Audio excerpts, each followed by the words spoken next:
A grant application usually lives or dies on one document, the proposal, sometimes called the project plan, where you explain what you want to do and why it deserves support. Two businesses can face the same opportunity, and one writes a proposal that reads as a genuine, specific, credible project, while the other reads as a vague wish reverse engineered to chase some funding, and an assessor can feel the difference in seconds. So in the next few minutes, we are going to walk through how to write a strong proposal in plain English, from the real business need underneath it, to the problem statement, the project narrative, measurable outcomes, a realistic plan and budget, and the final checks that catch the weaknesses which sink otherwise good ideas. One important note before we start. This channel is educational only. We are not a government agency.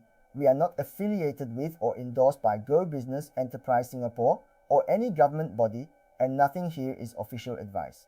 Scheme names, criteria, and support levels change over time, so we will keep this to the big picture and always point you to the official source, gobusiness.gov.sg, to confirm the current details for your situation before you rely on any of it. Start with the need. The strongest proposals all share one quiet trait.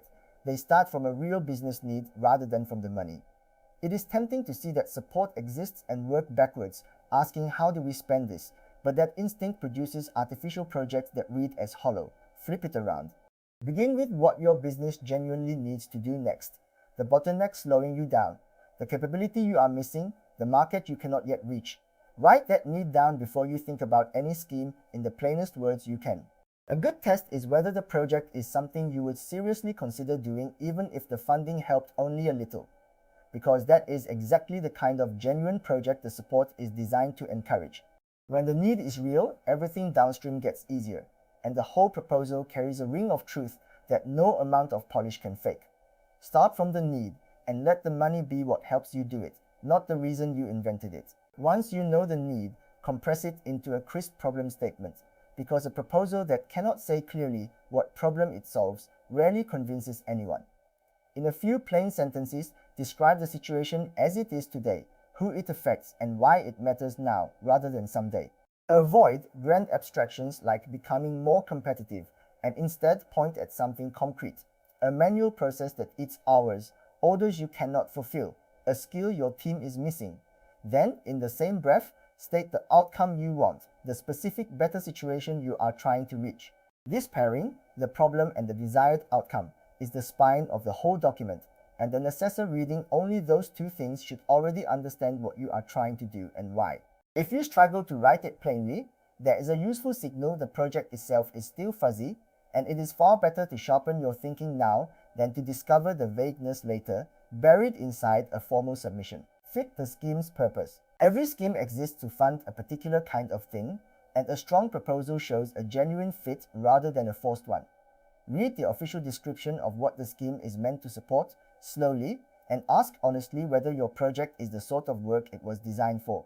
If it is, make that alignment obvious. Describe your project in terms of the outcomes the scheme is trying to encourage, and use language that reflects its actual purpose rather than generic buzzwords. If your project only fits after you stretch and contort it, that is a warning worth heeding, because assessors see reverse engineered applications constantly, and a strained fit reads as exactly what it is. The aim is not to disguise your project as something the scheme wants.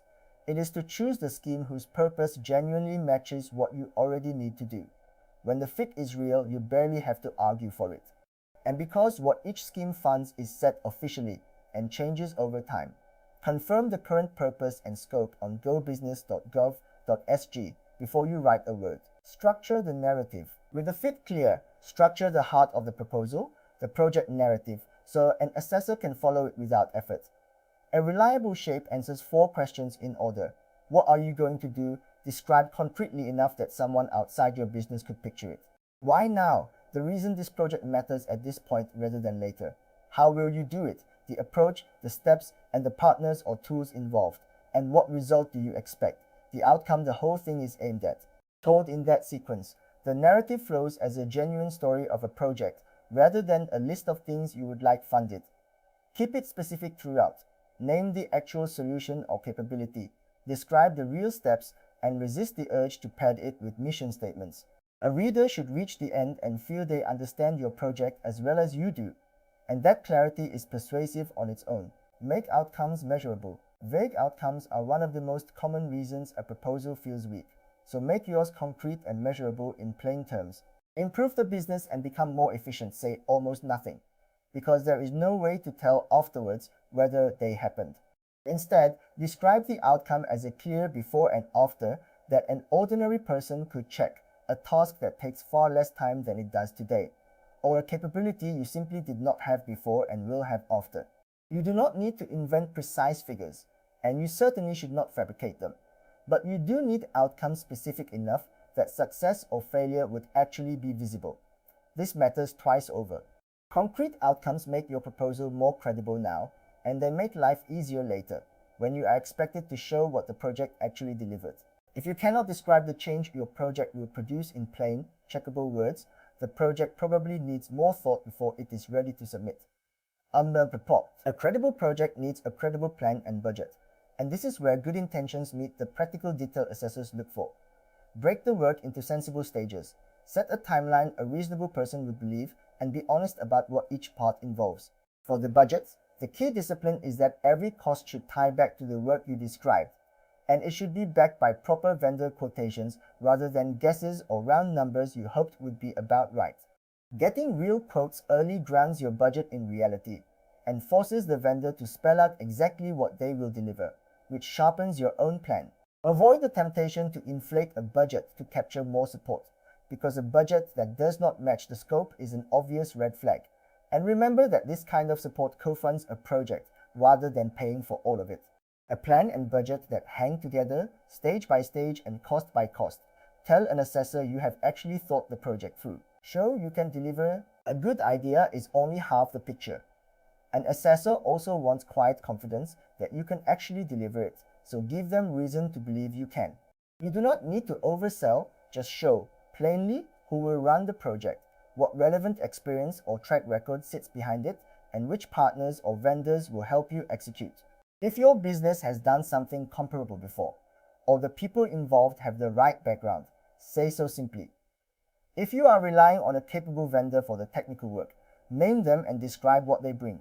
The goal is to close the gap between an ambition on paper and a project that will really happen, because support is far easier to justify for a team that looks equipped to see the work through than for a promising idea with no visible means of delivery. Capability does not have to be grand.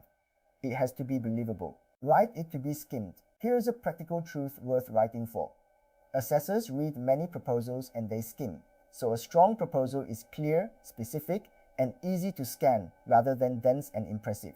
Lead with the point, use plain words, keep sentences short, and let the concrete details do the persuading. Buzzwords are the enemy. Phrases like leverage synergies, digital transformation, and world-class capabilities are so generic they could describe any business and therefore describe none. And a page of them signals that the thinking underneath may be thin. Wherever you catch yourself writing something that would sound the same for any company, replace it with the specific thing you actually mean. Break the document into clear sections that match how it will be read, so someone skimming can find the problem, the project, the outcome, and the budget without hunting. Writing plainly is not dumbing down, it is respect for the reader's time, and it happens to make weak thinking visible. What sinks a proposal? It helps to know the weaknesses that most often sink otherwise workable proposals, so you can check your own against them. The first is vagueness, a project described in generalities that never quite says what will be done or what will change. The second is being generic, writing that could belong to any business because it contains nothing specific to yours. The third, and perhaps the most damaging, is the reverse-engineered project, one clearly invented to chase available support rather than to meet a real need, which shows through in strained logic and a fit that never quite lands. The fourth is the missing outcome, a proposal that describes activity but never a concrete result worth funding. And the fifth is a budget that does not add up, cost untethered from the work or unsupported by real quotes. Notice that every one of these is the shadow of something we have already covered, so if you have started from a genuine need written plainly and made your outcomes and budget concrete, you have already avoided most of them. Your final checklist. Before you submit, run a simple final check that doubles as a recap of everything strong. Does the proposal start from a real business need rather than the money? Is there a crisp problem statement and a clear outcome you want? Does the project genuinely fit what the scheme was designed to fund? Does the narrative answer what, why now, how, and expected result? Are the outcomes concrete and measurable in plain words? Is the plan realistic and the budget tied to the work and backed by proper quotes? Have you shown you can actually deliver? And is the whole thing written clearly and specifically, free of vague buzzwords, so a skimming reader grasps it fast?